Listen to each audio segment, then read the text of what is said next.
since the February 22nd earthquake. 185 people lost their lives as a result of the disaster. Today is a chance for all of us to remember those people and stand with the families, loved ones and friends who grieve them. In some respects, a decade feels a long time, but there, as I said today, are many people still living with the long shadow of that day. To all those people, I want to assure you, the whole country remains with you today, as we were on that awful day 10 years ago. I'll start this afternoon with a look to the week ahead. I'll be in Wellington and in the House for Question Time tomorrow and Wednesday. On Thursday, I have visits in Auckland. On Friday, I'll be in Auckland joining Minister Williams to open Mahitahi Trust Papakainga public housing development in Otara. I'll also be helping launch a Maui dolphin drone project at the Auckland Viaduct. The project involves using drones to find and track Maui, which, as we know, are critically endangered. I'll turn now, though, to decisions taken by Cabinet today in relation to COVID-19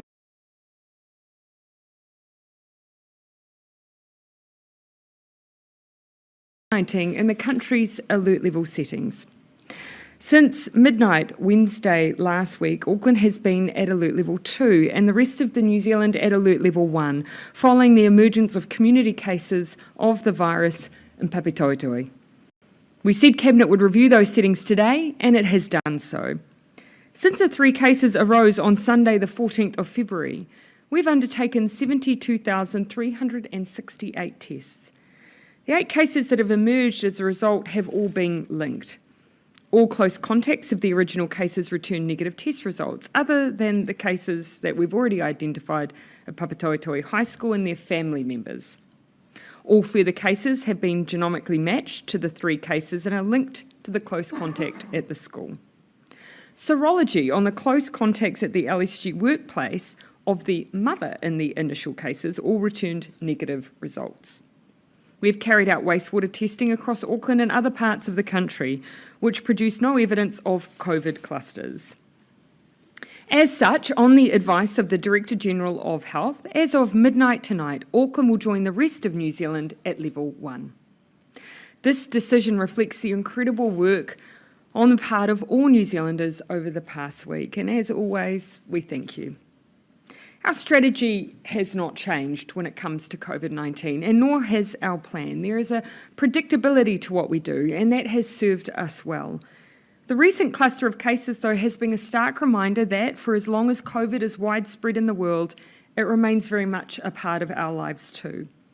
That's why it's so important to keep up with the good behaviours that have allowed us to move Auckland back to level 1 tonight. Accordingly, Cabinet has decided to continue to make face coverings mandatory on all public transport across all of New Zealand at both alert levels 1 and 2. In small passenger vehicles like Ubers and taxis, drivers must wear a face covering. And while it is not mandatory for passengers, it is encouraged that they do too. People will be allowed to remove face coverings to eat, drink or take medication on public transport journeys, if eating and drinking is usually permitted on those journeys. Children under the age of 12 are exempt, as are people with a medical condition that prevents them from wearing a mask or face covering safely or comfortably. There are a few additional exemptions, such as charter services and tours, and I'd encourage you, if you have any questions, to familiarise yourself with those rules on the Unite Against COVID-19 or Ministry of Health websites. Drivers and transport operators will not stop people without face coverings from boarding public transport. This is because some people will have legitimate reasons for not wearing a face covering. But where possible, drivers will be encouraging passengers to wear a face covering. Please, as always, be kind to public transport staff and drivers when they ask you to wear a face covering. Remember, they are just doing their job. Aucklanders have already been wearing masks on public transport since late last year. I hope we can make it a part of normal life. We will keep this order under review, though, particularly as we roll out vaccines across the population. So in the future, we may give updates on that requirement for face coverings. In terms of the COVID Tracer app, please use it. Any complacency in this regard means that in the event of a future outbreak, we may not be able to contact people quickly and get them tested and into isolation as required. As a result, we could see the virus spread wider or faster than it needs to. A reminder to businesses that it's still a requirement to display your QR code during Alert Level 1. Please do so prominently so people can scan it easily. Our public health systems are improving all the time when it comes to COVID, but to stay at Level 1 relies on all of us continuing to be vigilant and play our part. A quick update now on our vaccination program, which kicked off on Friday last week. On Friday, a small group of vaccinators were vaccinated. Then on Saturday, we commenced our rollout with our border workers. Jet Park worker Lynette Faiva said she would have felt privileged and honoured to receive the vaccine. Today, I'd like to say to Lynette and all those working tirelessly at the border, thank you. It is indeed us who are privileged to have you working on our behalf.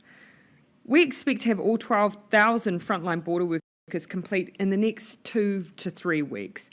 We'll start out gradually, ensuring we've got our systems right, and then we'll scale up. This is a huge and welcome milestone in our ongoing efforts to keep New Zealand COVID-free. Let's mark it and celebrate it, but let's ultimately keep going. I'm now happy to take questions.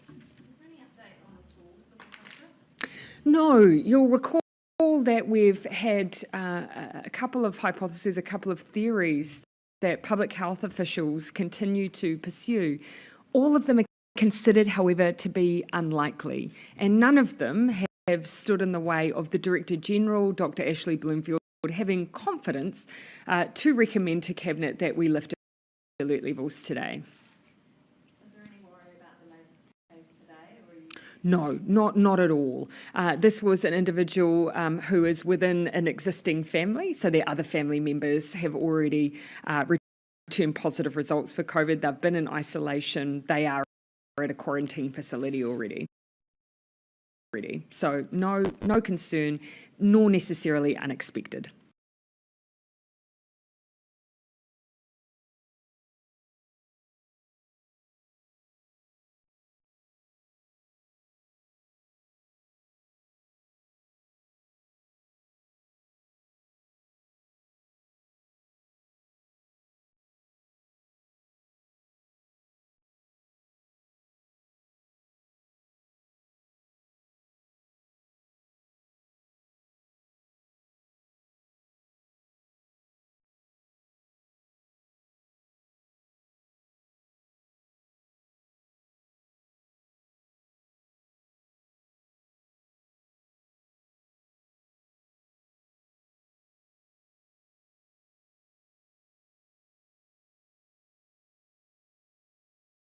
And I absolutely will be.